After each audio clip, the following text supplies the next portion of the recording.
예배를 통하여 참된 평화가 우리 모두에게 임하기를 축복합니다. 우리 다 함께 하나님께서 오늘 아침에 우리에게 주시는 생명의 복된 말씀을 보겠습니다. 구약성경 첫 번째 책인 창세기 39장 1절에서 6절입니다.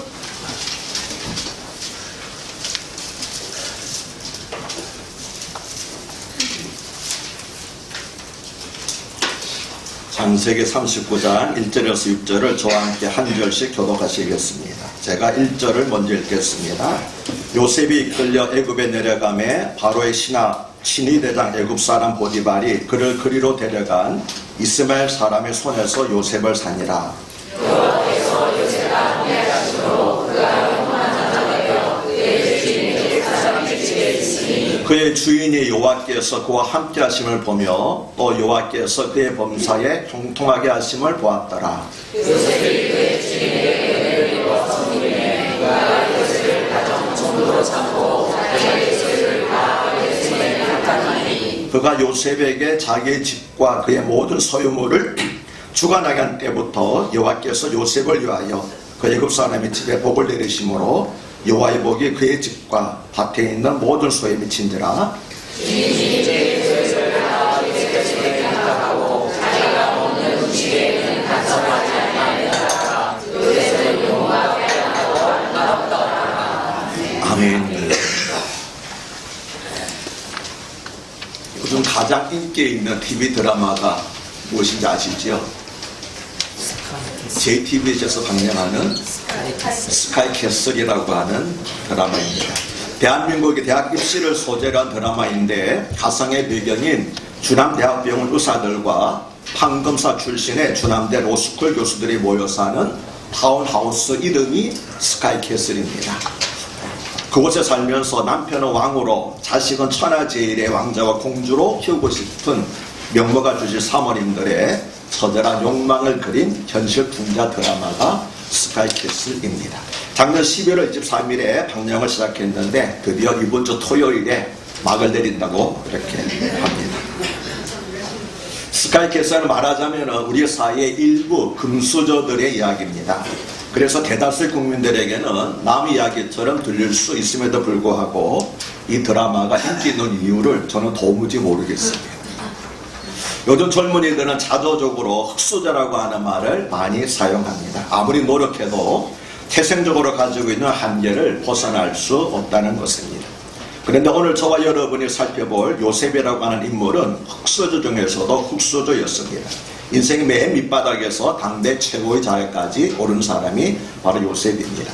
그는 히브리 출신의 노예라는 신분에서 당시 세계 최강의 나라였던 이집트의 총리 자리에까지 올랐기 때문입니다. 어떻게 그런 일이 가능했을까요? 그리고 지금도 그런 일이 가능할까요?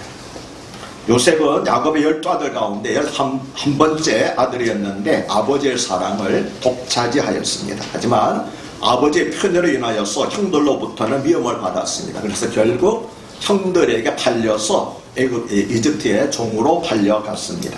그러나 그곳에서 타국 출신의 노예 신분에서 이집트의 제2인자인 총리의 자리까지 이른 입지전적인 인물입니다. 요셉은 30세 이집트의 총리가 되어서 110세에 세상을 떠날 때까지 무려 80년 동안 이집트의 총리로 있었습니다.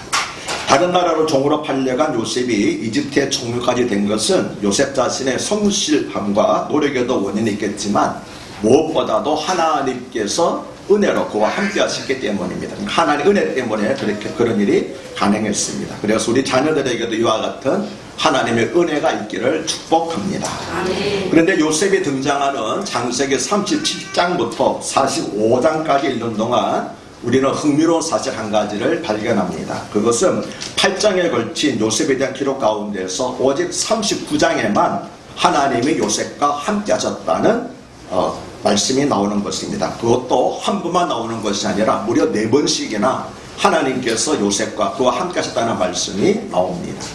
그러면 창세기 39장은 과연 어떤 내용일까요? 하나님께서 요셉과 함께 하심으로 요셉이 승승장구했다라고 하는 이야기일까요? 그러나 우리의 생각과는 달리 창세기 39장은 요셉의 입장에서 보면 그의 인생 가운데서 가장 억울하고 어두운 시기였습니다. 창세기 39장은 요셉의 형들에 의해서 이집트 왕의 친위 대장인 보디발에게 노예로 팔려간 사실과 그가 주인의 보디발에게 충성했음에도 불구하고 도리어 보디발의 아내를 간통했다는 누명을 쓰고 감옥에 갇힌 두 가지 사건을 기록하고 있기 때문입니다. 우리는 평안하고 문제가 없는 생활이 계속되면 하나님께서 함께 하신다고 생각합니다. 그리고 어렵고 힘든 일이 계속되면 하나님이 나를 버리셨다고 생각하기 쉽습니다. 그러나 성경은 정반대로 말씀합니다. 요셉의 아버지 야곱이 사람을 쫓아가고 있을 때와 요셉이 애굽의 총리로 있었을 때는 하나님께서 요셉과 함께 하셨다는 구절이 전혀 나타나지 않습니다. 반대로 요셉이 형들의 임임을 받아서 노예로 팔려갔을 때와 그리고 억울한 누명을 쓰고 감옥에 들어갔을 때 하나님께서 요셉과 함께 하셨다고 말씀합니다. 먼저 39장 1절을 보면 요셉이 이끌려 애굽에 내려가매 바로의 신하 친위대장 애굽 사람 보디발이 그리로 데려간 이스마엘 사람의 손에서 요셉을 살리라고 말씀합니다. 그런데 바로 그 다음 구절인 2절과 3절에서 여호와께서 요셉과 함께 하심으로 보디발이 이스마엘 사람의 손에서 요셉을 살리라 노예로 샀습니다. 그런데 바로 그 다음 구절에 뭐라고 그럽니까? 여호와께서 요셉과 함께 하심으로 라는 말씀이 나옵니다. 그가 형통한 자가 되어 그의 주인 애굽 사람의 집에 있으니 그의 주인이 여호와께서 그와 함께 하심을 보며 또 여호와께서 그의 범사에 형통하게 하심을 보았더라고 여호와께서 요셉과 함께 하셨다고 두 번이나 강조하여 말씀합니다. 또 20절을 보면 이에 요셉의 주인이 그를 잡아 옥에 가두니 그 옥은 왕의 제수를 가두는 곳이었더라. 요셉이 옥에 갇혔으나라고 말씀을 합니다. 그런데 바로 이어지는 21절에서 여호와께서 요셉과 함께 하시고라는 말씀이 나옵니다. 옥에 가두었는데 뭡니까? 그때 하나님께서 요셉과 함께 하셨다고 말씀을 합니다. 여호와께서 요셉과 함께 하시고 그에게 인자를 도와사 간수정에게 은혜를 받게 하시매라고 말씀을 합니다. 여러분 참으로 놀랍지 않습니까? 두 번 다 요셉이 억울하게 어려운 일을 당할 때마다 여호와께서 그와 함께 하셨다는 것입니다. 그래서 그가 형통한 사람이 되고 윗사람으로부터 인정을 받는 사람이 되게 하셨다는 것입니다. 물론 하나님은 이번만 요셉과 함께 하신 것이 아닙니다. 하나님은 요셉이 태어난 순간부터 지금까지 모든 가정에서 함께 하셨습니다. 그러나 요셉의 가장 힘든 시기에 하나님께서는 특별히 그에게 가까이 하셨습니다. 우리는 시편 3편 4절에 내가 사망의 음침한 골짜기로 다닐지라도 해를 두려워하지 않을 것은 주께서 나와 함께 하심이라는 말씀을 다 기억하실 것입니다. 시편 23편의 내용은 하나님의 인도하심을 목자가 봄에 양들을 이끌고 집을 떠나서 가을에 집으로 돌아갈 때까지의 여정을 하나님의 인도하심에 비유한 것입니다. 목자는 어디를 가든지 항상 양들과 함께 이동을 했습니다. 그렇듯이 하나님께서도 우리가 어디에 있든지 항상 함께 하십니다.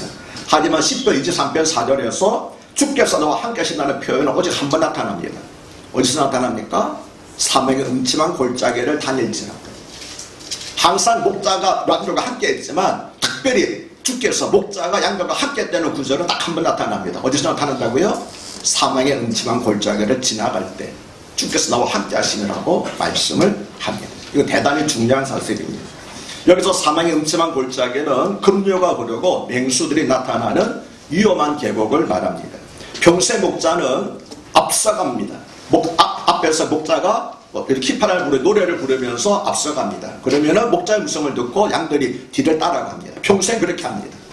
그런데 바로 이와 같은 위험한 계곡을 통과할 때는 목자가 앞에 가지 않고 양들 바로 옆에서 이동합니다. 정신없이 계속 왔다 갔다 하면서 우리가 생각할 때 목자가 어떻게 수백 마리가 되는 양떼 가운데서 어떻게 한 옆에 줄 수 있어? 그거 착각입니다. 전에도 말씀드렸듯이 이스라엘에서 목자들은 기껏해야 20마리, 30마리 정도의 양들만 데리고 있습니다.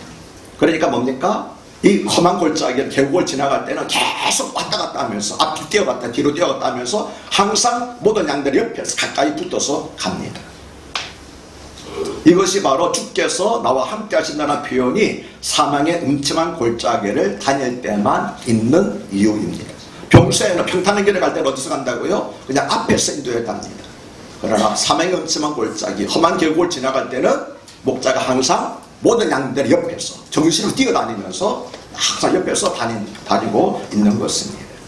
그렇습니다. 인생이 어둡고 힘든 시기에는 하나님께서 특별히 우리와 함께 하시는 시간입니다. 하나님이 이때 우리를 품에 안고 혹은 등에 업고 우리와 함께 사망의 음침한 골짜기를 통과하십니다. 그래서 우리는 내가 사망의 음침한 골짜기로 다닐지라도 해를 두려워하지 않을 것은 주께서 나와 함께 하심이라. 주의 지팡이와 막대기가 나를 안위하시다 나라고 고백하게 되는 것입니다. 창세기 39장에 두 사건에 나타나는 공통점은 또 있습니다. 먼저 2절에서 4절을 보면은 여호와께서 요셉과 함께 하심으로 그가 형통한 자가 되어 그의 주인 애굽 사람의 집에 있으니 그의 주인이 여호와께서 그와 함께 하심을 보며 또 여호와께서 그의 범사에 형통케 하심을 보았더라. 요셉이 그의 주인에게 은혜를 입어 섬김에 그가 요셉을 가정총무로 삼고 자기의 소유를 다 그 손에 위탁하니라고 말씀합니다. 이번에는 21절과 22절을 보시기 바랍니다. 뭐라고 기록합니까? 여호와께서 요셉과 함께 하시고 그에게 인자를 더하사 간수장에게 은혜를 받게 하시매 간수장의 옥중죄수를 다 요셉의 손에 맡김으로 그 재반 사물을 요셉이 처리하고 라고 말씀합니다. 여러분 공통점을 발견하셨습니까? 어떤 공통점이 있습니까? 하나님이 함께 하신 결과는 사람으로부터 은혜를 받게 하신다는 것입니다. 그래서 윗사람으로부터 신임으로도 그가 있는 자리에서 머리가 되게 하십니다. 이것이 하나님께서 주시는 복입니다. 아멘이십니까? 그래서 신명기 28장 13절에서 여호와께서 복을 주시면 너를 머리가 되고 꼬리가 되지 않게 하시며 위에만 있고 아래에 있지 않게 하신다고 말씀한 것입니다. 여호와께서 함께 하시면 여호와께서 복을 주시면 우리가 그 복을 받아서 뭡니까? 항상 위에만 있고 아래에 있지 않고 머리가 되고 꼬리가 되지 않는 복을 받게 되는 줄로 믿습니다. 아멘이십니까?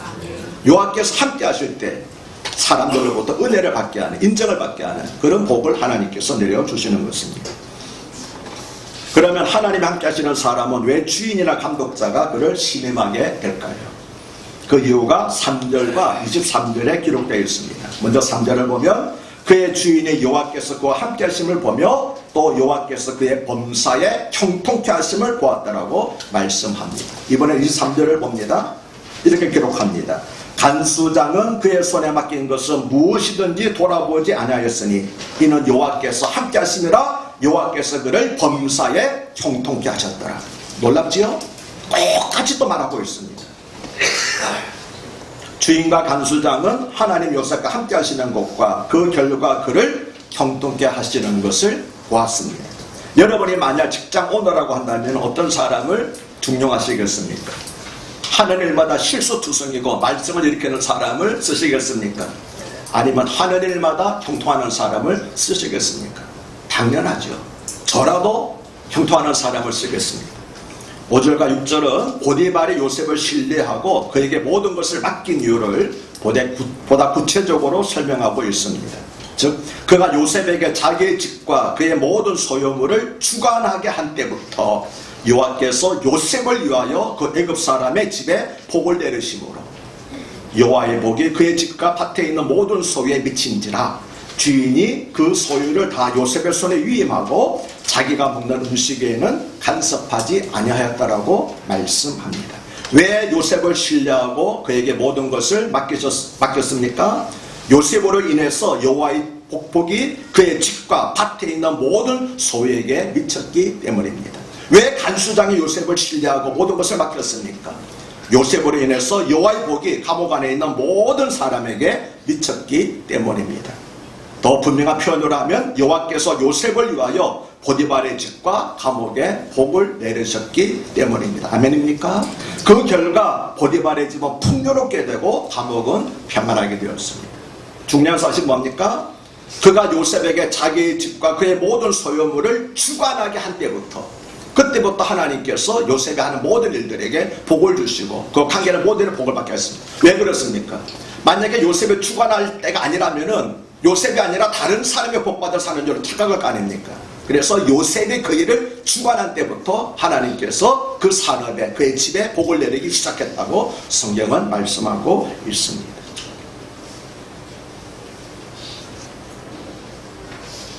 보디발과 간수장으로서는 실로 복덩이가 들어왔다고 생각했을 것입니다. 그러니 당연히 요셉을 신뢰하고 중용하는 것이 당연한 것입니다. 지금까지 살펴본 것처럼 창세기 39장에 나오는 두 사건은 동일한 패턴이 반복되어서 나타납니다. 첫 번째, 요셉이 억울하게 어려운 일을 당합니다. 둘째, 여호와께서 요셉과 함께 하십니다. 셋째, 요셉이 형통한 자가 되고 여호와께서 범사를 형통케 하십니다. 넷째, 여호와께서 요셉의 윗사람의 은혜를 받아서 모든 일을 주관하게 하십니다. 다섯째, 그때부터 여호와께서 요셉을 위하여 모든 일과 재산에 복을 내려주시기 시작합니다. 똑같은 패턴으로 두 사건을 기록하고 있습니다. 잘 아시는 것처럼 창세기는 모세가 기록하였습니다. 모세는 의도적으로 두 사건을 동일한 패턴으로 기록했습니다. 모세는 단순히 요셉의 이야기를 전하려고 한 것이 아니기 때문입니다. 바울이 말한 것처럼 성경은 후대의 사람들을 위해서 기록되었습니다. 그래서 모세는 요셉 이야기를 읽는 모든 사람들이 하나님께서 자기 백성들에게 행하시는 섭리의 영원한 진리를 깨닫도록 하기 위해서 요셉의 이야기를 이 같은 동일한 패턴으로 두 번 기록한 것입니다. 그렇습니다. 하나님은 항상 나와 함께 하시지만 힘들고 어려울 때 더욱 가까이 하십니다. 그리고 하나님이 함께 하시면 나는 형통한 사람이 되어 하나님마다 형통하게 됩니다.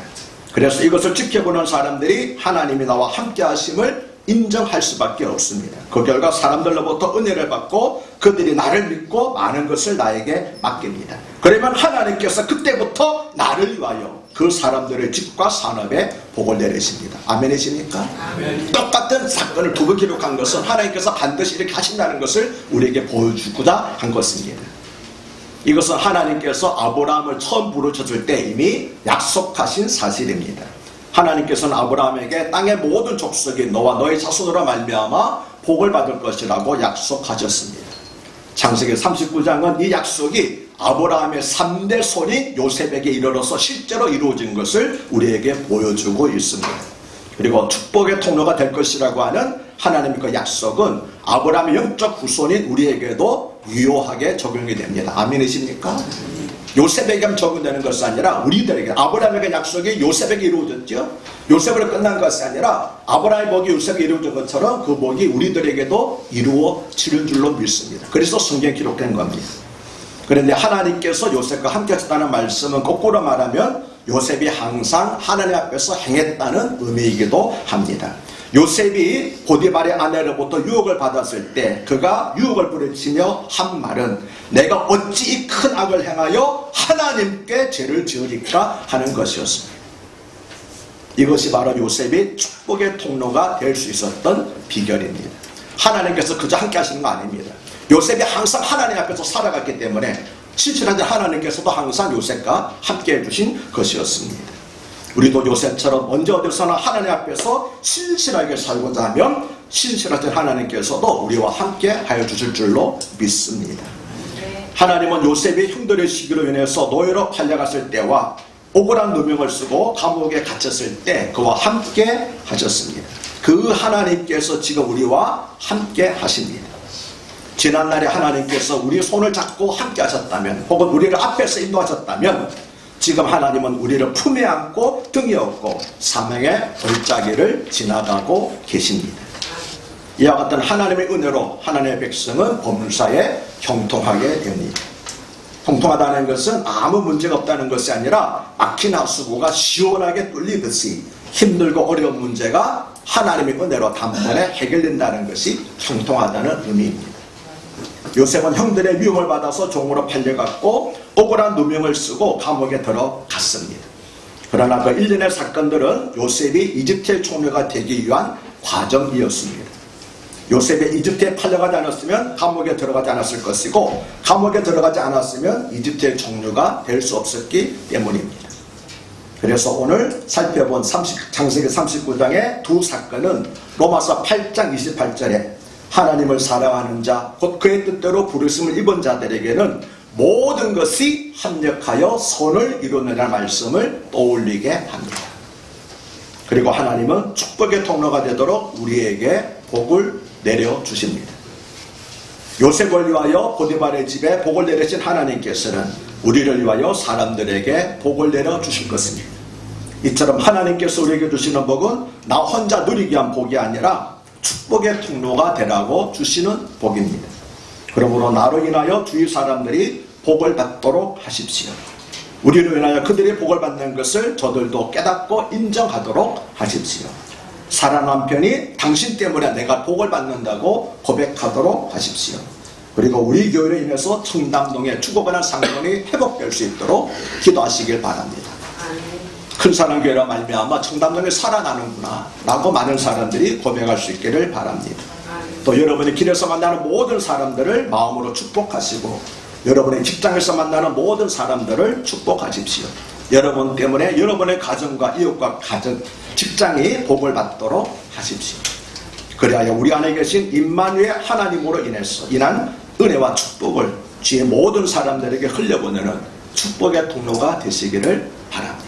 아멘. 우리가 요셉처럼 범세 하나님과 함께 살아보자 하실 때 하나님께서도 요셉과 함께 하시고 복을 내려주셔서 축복의 통로가 되게 하셨습니다. 우리도 이와 같이 요셉처럼 살고자 할 때에 우리 주님께서 어렵고 힘들 때마다 사명 음체변을 골자를 지날 때 도리 우리와 함께 하시고 가까이 하시고 우리에게 복을 내려주시고 범죄 양도케 해주시고 사람들로부터 인정받게 하시고 또 피스임을 받게 해줄 줄로 이렇게 믿습니다. 뿐만 아니라 우리가 그 일을 주관하게 할 때부터 하나님께서 우리의 삶에 우리가 관계하는 일에 우리 직장의 가정에 복을 내려주시기를 시작하실 것입니다. 그리고 그 복으로 말미암아 많은 사람들이 함께 주의 복을 나누게 될 줄로 믿습니다. 꼭 기억하시길 바랍니다. 우리는 축복의 통로가 되기 위하여 부름받은 사람입니다. 그래서 하나님께서는 반드시 우리에게 복을 내려주십니다. 하나님은 복을 내려주시기를 원합니다. 신명기 6장에서 뭐라고 말합니까? 민수기 6장에서 뭐라고 말합니까? 하나님은 복 주시기를 원하시는 분이라고 계속 3번씩이나 반복해서 말합니다. 하나님은 너에게 복 주시기를 원하는 분이다. 하나님은 너에게 복 주시기를 원하는 분이다. 왜 복을 주십니까? 왜 하나님께서 너에게 복을 주십니까? 축복의 통로라고 부르셨기 때문에. 우리가 복을 받지 않아도 어떻게 축복의 통로가 될 수 있겠습니까? 하나님께 우리에게 반드시 복을 주십니다. 왜 그렇습니까? 아브라함을 부르실 때 너는 축복의 통로라고 부르신 것처럼 하나님께 우리를 부르실 때도 우리를 축복의 통로로 부르셨기 때문입니다. 그래서 우리는 반드시 하나님으로부터 복을 받게끔 되어 있습니다. 하나님과 동행할 때 하나님 우리에게 복을 주십니다. 그럴 때 여러분들 이 복이 무엇으로 말미암는 복인가? 무엇을 위한 복인가를 잘 생각하시기 바랍니다. 무엇을 위한 복입니까? 축복의 통로가 되기 위한 복입니다. 그래서 여러분 담대히 구하십시오. 우리 욕심을 위해 사람이 하나님께 큰 복을 구할 수가 없습니다. 그러나 우리는 축복의 통로가 되게 부름받았기 때문에 많이 받을수록 많은 사람들에게 베풀 수가 있습니다. 우리 교회도 마찬가지입니다. 그저 우리끼리 이렇게 하려고 그러게 우리 임준도로 충분합니다. 그러나 더 많은 사람들에게, 더 많은 교회, 더 많은 민족에게 나가서 우리가 복음을 전하고 그들을 구제하려고 그러게 되면은 우리는 더 부흥하게 될 줄로 믿습니다. 더 큰 일을 감당하게 할 수 있도록 하나님께서 복을 내려줄 줄로 믿습니다. 여러분의 가정과 여러분의 하시는 산업에도 하나님께서 두 손을 들어서 복을 내려달라고 부어달라고 그렇게 기도하시길 바랍니다. 왜 그렇습니까? 하나님 저는 축복의 통로로 부름받았기 때문입니다. 그러니 주여 많이 부어주셔서 많이 베푸는 그런 축복의 통로가 되는 사람이 되게 해달라고 간절히 기도하시길 바랍니다. 그리고 꼭 잊지 마십시오. 사명의 음침한 골짜기를 달릴 때가 주께서 나와 함께 하시는 순간이라는 거 꼭 잊지 마시기를 바라고 어렵고 힘들 때 환경과 문제를 보지 마시고 나와 함께 하시는 주님을 바라보므로 세임을 얻으시기를 주님 이름으로 축복합니다.